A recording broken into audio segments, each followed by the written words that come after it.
नमस्कार दोस्तों, आप सभी का फिर से हार्दिक स्वागत है हमारे YouTube चैनल भरत धामी में। जो आज का हमारा नया पाठ है ल्हासा की और जिसे लिखा राहुल सांकृत्यायन जी ने। राहुल जी का जो जन्म हुआ था वह हुआ था 1893 में। उत्तर प्रदेश में इनका जन्म हुआ था।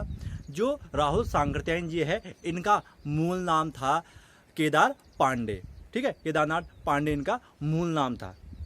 अब जो ल्हासा की और नामक पाठ है, इन्होंने अपनी एक यात्रा वृत्तांत के बारे में बता रखा है कि जब इन्होंने अपनी यात्रा की थी तिब्बत की ओर, तब उसके बारे में बता रखा है। ल्हासा तिब्बत की क्या है, राजधानी है, तो उसके बारे में बता रखा है जब इन्होंने वहाँ की यात्रा की थी। जब कांगलीपोड़ नाम का एक रास्ता है जो भारत और तिब्बत की मार्ग में पड़ता है, जब यह रास्ता बंद था तो भारतीय लोग व्यापार करने के लिए, या जो भारत और तिब्बत के बीच व्यापार होता था वह नेपाल के रास्ते होता था। जो हमारे यहाँ पर लेखक है यह भी नेपाल के रास्ते ही तिब्बत गए और वहाँ के बारे में बता रखा है कि वहाँ का परिवेश कैसा है, वहाँ के लोगों का रहन सहन किस तरह का है। ठीक है, तो ये सारी चीज़ें बता रखी है यहाँ पर राहुल जी ने। और जब यहाँ ये लोग पहुँचते हैं तो यहाँ के लोग इनका बहुत ज़्यादा क्या कहते हैं, आदर करते हैं। आदर करने का तात्पर्य यहाँ पर ये है कि वहाँ के लोग इनको आसानी से खाना बनाने के लिए जगह या इनके लिए खाना बना देते थे। जो तिब्बत था, तिब्बत के लोगों में छूतछात, भेदभाव या इस प्रकार के अन्य भेदभाव या जाति पात संबंधी कोई भी भेदभाव नहीं थे। तो कोई भी इंसान वहाँ जाकर अपने राशन वहाँ के लोगों को, महिलाओं को देकर या खुद उनके रसोई में जाकर खाना बना सकता था। यहाँ इनके लिए एक क्या था, अच्छा सकारात्मक पॉइंट था कि वहाँ के लोग इनके लिए अच्छा करते थे। वहाँ के लोग जो केवल एक चीज़ से डरते थे, भिखमंगे लोगों से, क्योंकि वहाँ चोरी होने का क्या था, थोड़ा डर था।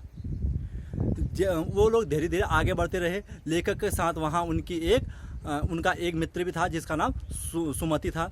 सुमति उनके साथ हमेशा निरंतर रहता था। दोनों की यात्रा आगे बढ़ती रही। फिर एक जगह वहाँ का जो सबसे खतरनाक जगह था उस जगह का नाम था डांडे। यह बहुत ऊंचाई पर था। यहाँ चोरी होने का बहुत ज़्यादा क्या रहता था, खतरा रहता था। चोरी होने का, डाकुओं का बहुत ज़्यादा खतरा रहता था, क्योंकि यह इलाका बहुत ज़्यादा ऊंचाई पर था। ऊंचाई पे था तो लोगों का रहना, और यहाँ लोग दूर दूर तक रहते नहीं थे, उनका रहना मुश्किल था, जीवन यापन मुश्किल था। तो वहाँ लोग नहीं रहते थे, जिस कारण कि जो चोर या डाकू लोग होते थे उनके लिए आसान हो जाता था। जो वहाँ के डाकू लोग थे वह लोगों को पहले मार देते थे, फिर उनकी तलाशी लेते थे कि उनके पास क्या क्या चीज़ है। यह उनका नियम था। लोगों को वो मारते ज़रूर थे, पहले मार देते थे, फिर चेक करते थे कि उनके पास सामान क्या क्या है। वहाँ जो तिब्बत की सरकार थी उन्होंने सेना और पुलिस पर ज़्यादा खर्च नहीं किया था, इसलिए वहाँ के जो लोग थे वह अपने साथ पिस्तौल, चाकू या अन्य प्रकार के हथियार रखे रहते थे।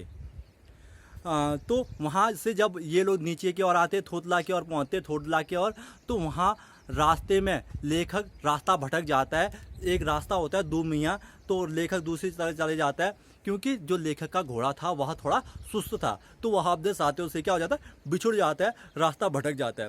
1.5 किलोमीटर जब आगे चलता है तब उसे पता चलता है, लोगों से पूछता है, तब उसे पता चलता है कि वह रास्ता भटक गया।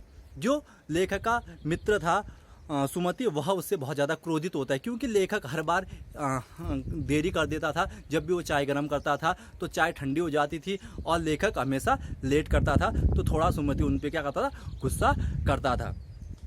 शाम होते ही वहाँ के जो लोग थे वह मदिरा पान कर क्या करते थे, मदिरा पान करते थे और नशे की हालत में रहते थे। इसलिए लोगों को पहचानना उनको थोड़ा क्या होता था, मुश्किल होता था। तो जिस कारण कि वहाँ लोग आसानी से रह सकते थे।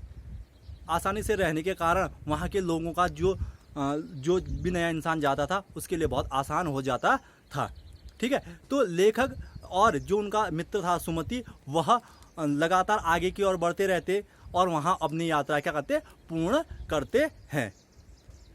जो भिखमंगे थे, भिखमंगे अगर वहाँ पर कोई इंसान मिल जाता था तो वह भीख मांगने की एक्टिंग करते थे। लेखक और सुमति ने भी यही किया।